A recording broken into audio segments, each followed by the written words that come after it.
And now with our weather specialist, one of Montreal's best weather specialists, Stephen Bellina. Steve, what do we got coming up? What have we seen? What do we have to look forward to this week? Thank you, Merrill. Good evening, Montreal, and this is the Suburban Weather Minute. Unsettled weather was the rule this past week, and that will continue into the upcoming week.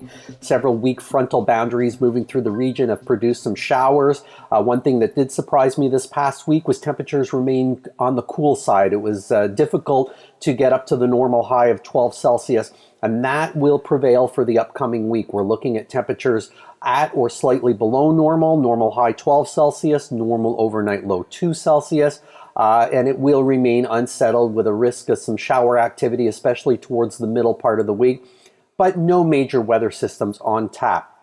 A week ago Friday, we had some very mild air around, temperatures into the low 20s. That was followed by a big drop in temperatures on the Saturday, dropping down to about 5-6 Celsius here in the Montreal region.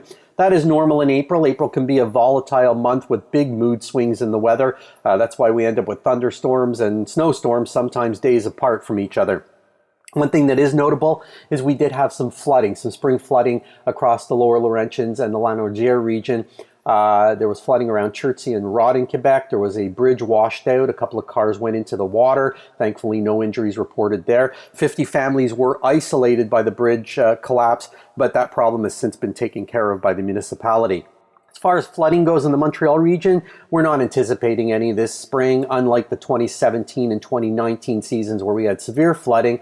This past year, lack of snowfall, lack of ice cover resulted in very little runoff. So even though we've had about 85 millimeters of rain so far this month in Montreal, the ground and the river systems have been able to absorb that rainfall, and it has resulted in very little incident. And as I said, we're not anticipating any as the season moves on.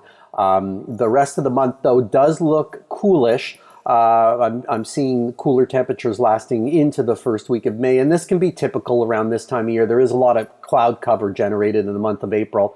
So we'll see how the month of May plays out, but at least for the next week to 10 days, we are looking at temperatures to be at or just slightly below normal. You can always get an update on the weather at the Suburban weather page under the blog tab at thesuburban.com. Until next time, I'm Stephen Bellina. Thanks, Stephen.